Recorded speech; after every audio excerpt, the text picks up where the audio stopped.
The views of the guest are that of the guests and do not represent nor reflect the views and opinions of the Lockoutmen channel, the Recruiter Call channel, nor its host. This site content is for entertainment, educational, and informational purposes only. Another week is upon us. Yes, sir. Let's get into it, man. Let's get into today's episode. Let me tell you guys, man, finding the quote-unquote right trucking job can be stressful at times. Today, we're going to get into some of the things that you might want to know and look for before you sign on that dotted line with that trucking company. Before we get started, does anyone want to get out? What's up, guys? Welcome back to the channel, and thank you for listening. Truck driving used to be a lifestyle, and I'd say used to be, but now it's just more like a job, because that's what some of these millennials is looking for. They're looking for a job. They're looking for a stepping stone.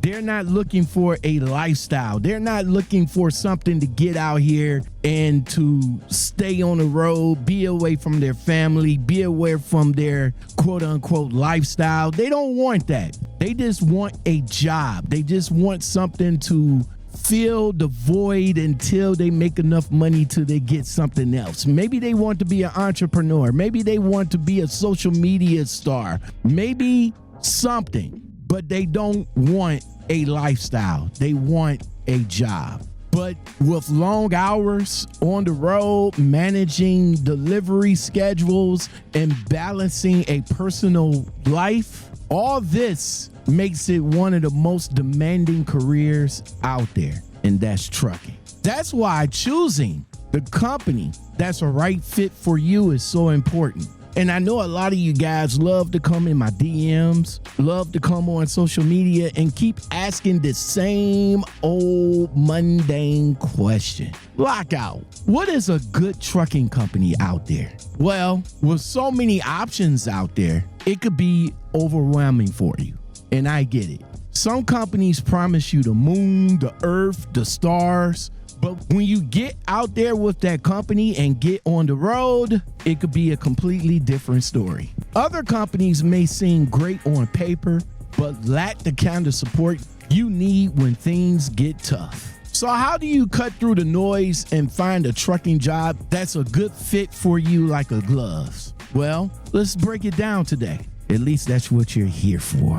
Let's look into the pay structure, the pay and benefits. If it's hourly, mileage-based, or by the load, each has its pros and cons depending on the driving habits and the routes. And don't forget about the benefits, because you're going to want to know about that. Health insurance, retirement plans, bonuses. If a company skips here, then it's a definite red flag. Also, ask about other questions like detention pay, overpay. Do you get paid every week or do you get paid bi-weekly? But back to the detention pay. Sitting idle at a dock without conversation is a definite time waster. Home time policy. Let's break that down for a second. That can definitely make or break your job decision with that company. If you have a family, look for companies that prioritize getting your home on your predictable schedule. You want to be home every Friday. You want to be home every weekend. You want to be home when you need to be home. That's the type of questions that you're going to need answered, as well as what employers that best value your personal time. Equipment. Now, let me just stop the show right there, because the equipment has to be the most important thing that you value in looking for a good trucking job. Without that equipment, you're not making no money. If the equipment breaking down every day, you're not making no money. If you're sitting in that shit-ass equipment for whatever reason, you're not making money.